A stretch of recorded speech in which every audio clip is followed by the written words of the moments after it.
Hi, I'm Christine Benz with Morningstar. My colleague Dan Lefkovitz and I interviewed Vanguard CEO Salim Ramji at the Morningstar Investment Conference in late June for an episode of our podcast, The Long View.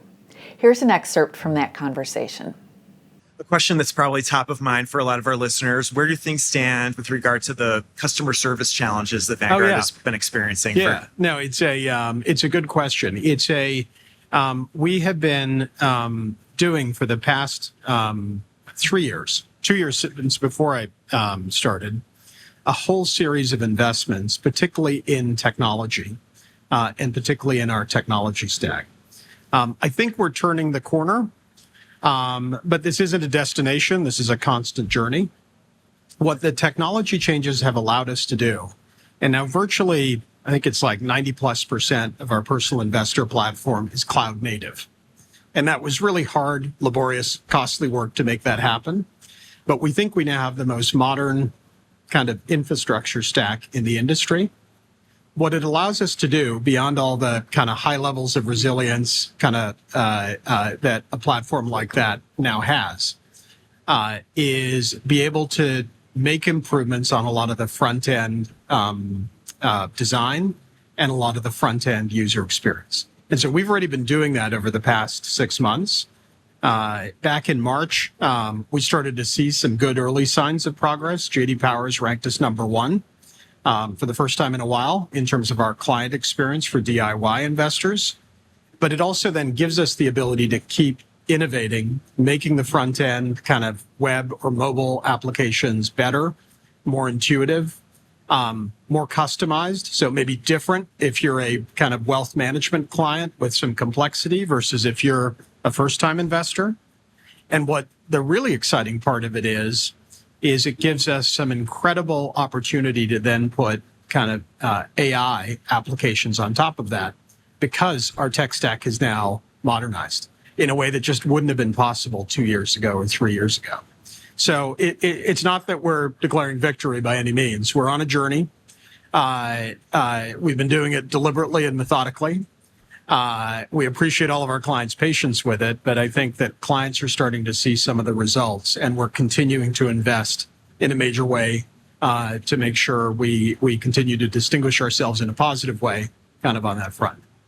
So you mentioned AI. Can you provide any specific examples of how you're using AI to help clients? So we have, like many companies, a lot of things in pilot, a lot of different applications, a few dozen around it.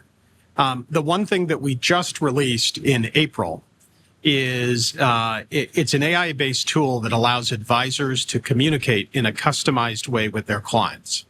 So how do you take all of the market views, synthesized views that you might get from Vanguard, you might get from a whole range of firms out there, and be able to distill it down into 1 or 2 pages, but you customize it to a client?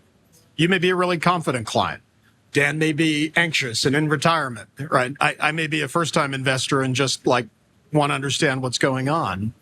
And some of these capabilities, which we built for our own advisor team, we've now made available to all advisors, including those here at the conference, who are kind of Vanguard clients within their portfolios. And it's been really, really positive. We've gotten really great feedback, whether it's here at the conference or even just through our interactions with them. And I describe that as a first step of taking what is often complicated, noisy information and making it simple and more personalized. Honestly, Christine, we're holding back on some of the pure client-facing, direct client-facing applications. They're really good, but we're holding back on them because we want to make sure we're doing it in a responsible kind of way. And so we've worked out any kind of kinks, hallucinations, and the like before we do it. But just the application of that, I think, can be kind of very, very significant for what we do in advice, what we do for first-time investors. And honestly, it's sort of on mission, if you will, because for a very long time, Vanguard has taken the complicated and tried to make it simple and accessible. And I think that the AI applications, whether it's with advisors, whether it's with our direct consumers, I was with a whole group of our workplace clients last night. And so just think of the complexity of retirement plans and, particularly if companies have merged and want to distill that. We have all those applications at the ready. We have a tech stack that's able to handle it, but we're just working it through ourselves and with kind of clients and others just to make sure we get it right, because it's really important we do it responsibly.